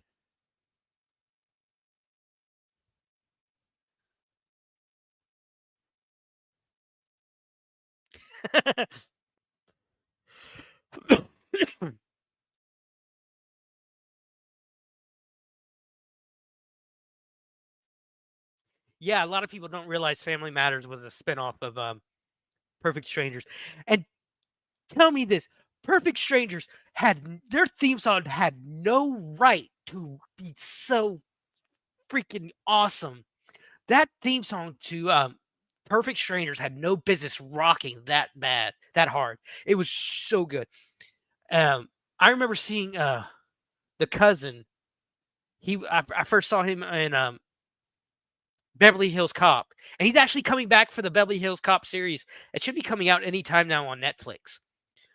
Yeah, um, a lot of people don't realize that a lot of these real popular shows were spinoffs. The most successful spinoff ever is NCIS. NCIS was a spinoff of JAG, and a lot of some of the actors who played in NCIS, they actually played guest roles on on JAG before becoming their characters on NCIS. But yeah, I watched a show called I watched Stargate SG-1, and it had like 3 or 4 spinoffs. Um, only one which was good. But nowadays you don't see the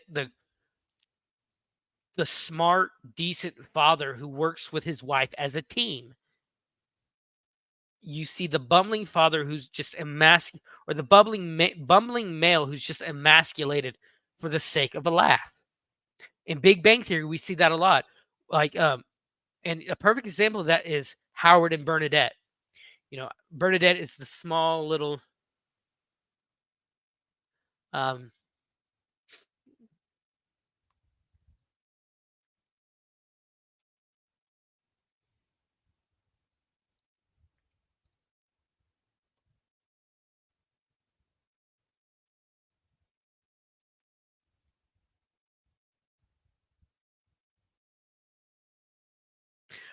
You hold on. You just reminded me of something, Lady Autumn.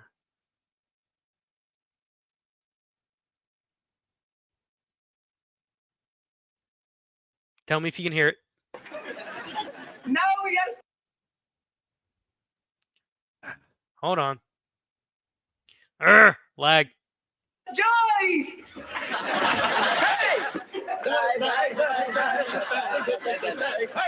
Hey.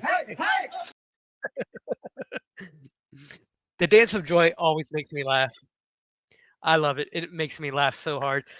Uh, was there sound by that, Shelly, Lady Autumn? Was there sound in that? But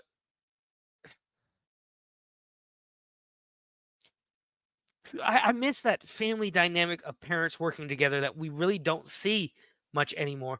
And it's like, I don't think in any like the guys on the Big Bang Theory, they had their passions, science, comics, and stuff. Okay, good. I always get a little concerned that the audio doesn't share. But throughout the entire series, the women never supported the guys in their passions, but the men were expected to support them. Like I remember one moment where Bernadette mentions giving Howard an allowance. Okay, yes, she made more money than him. Big deal. He was doing what he loved. He was an engineer. He he was doing what he loved. Why couldn't she support him?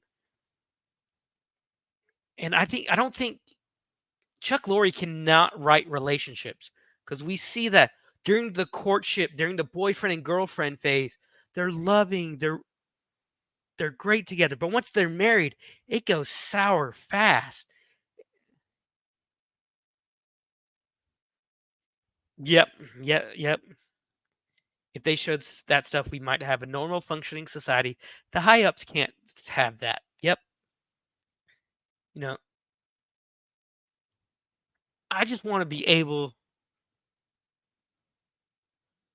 to have examples of good fatherhood in entertainment. Good fathers in entertainment. Uncle Phil is one of the best TV dads. Yes, he's Will's uncle, but he's the dad. I love that scene.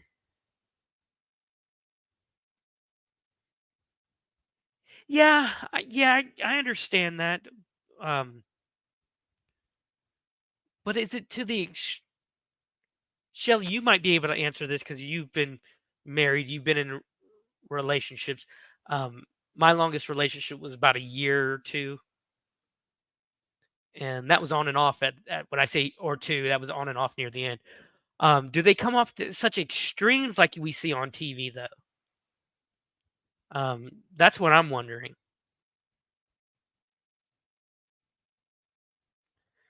Yeah, I wish we could get back to shows with family values. I remember like shows on TGIF. Okay. I remember Boy Meets World. You know, Mr. Matthews is an underrated TV dad because everyone's focused on Mr. Feeney, the teacher. But Mr. They Sean and Corey and Corey's dad was a great TV dad. He made mistakes and he was able to use those mistakes to teach others, to teach the kids, to teach the other adults. We don't see that anymore. We don't see how situations in one episode can affect how things happen in another episode. We don't see that family dynamic. We don't see the hardworking dad. Like I remember getting back to Uncle Phil. We didn't. I remember that scene where Will is just so upset that his dad left, and Uncle Phil he just knows the thing I need to do is just stand here, and then he pulls the tip. If you don't get choked up watching Will Smith's acting in that scene, check your pulse. That is one of the best. That's to me is when Will Smith went from a rapper to an actor. Um, and James Avery, he was such a good teacher, good teacher. Good teacher. When it comes to like Will and all of them said he was such a great teacher.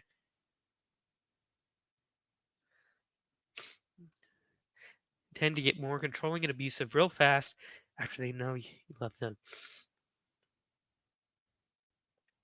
I used to love evenly in the beginning and then them just dropping off and me wondering what is wrong with or unlovable about me.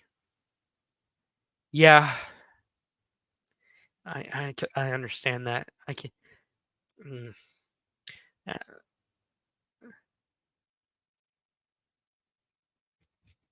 yeah, yeah. Um, what was that Michael J. Fox TV show that he did as he was filming? Um, uh, when he was filming Back to the Future, he would do um the show during the day in the 80s. Um, what was that TV show? Family Ties. Michael Gross, another great TV dad, who he went on to play Burt Gummer in the Tremor series. Loved him. Burt Gummer is like my spirit animal. He was a great TV dad. He had a kid who he was a liberal professor, like an art guy, but you had this conservative. Michael J. Fox's character was conservative, like tie, straight lace, while his parents were kind of the hippie, artistic liberals. But they always supported each other. They never let that be used as an excuse to fight or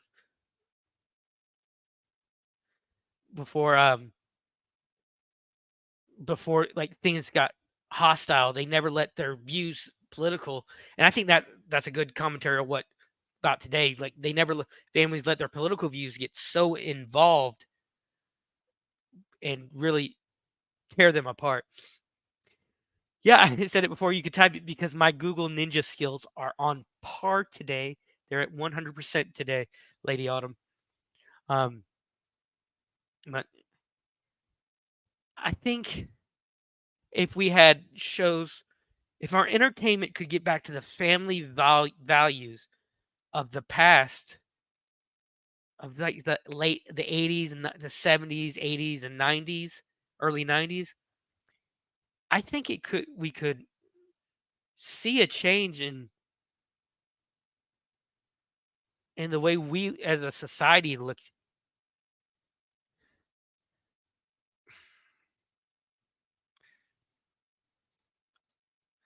Love the shows. Yeah, I'll still go back and watch a lot of shows, and it's like shows I can watch with my 10-year-old niece. I don't have to worry about any sexual things and stuff that she's too young for, drug use and all that kind of stuff.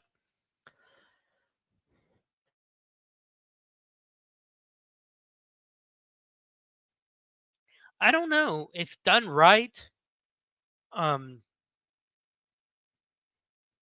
Maybe not. I don't know. That's a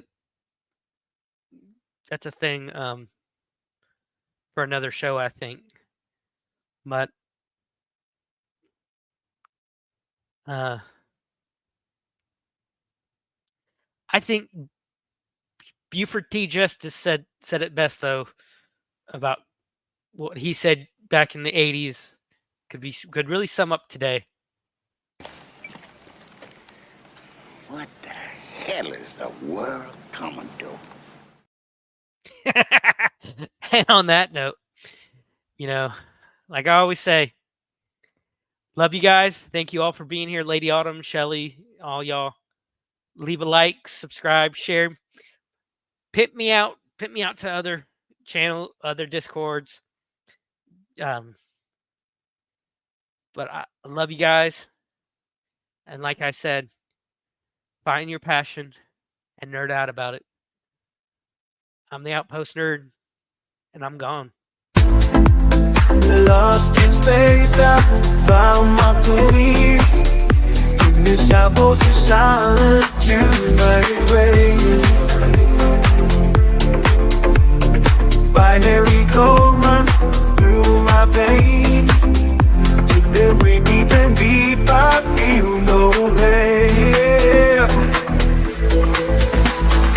signing off, it's time to go. Goodbye, my nerdy friends, see you later. I know through the stars we've shared this ride, but now it's time to say goodbye.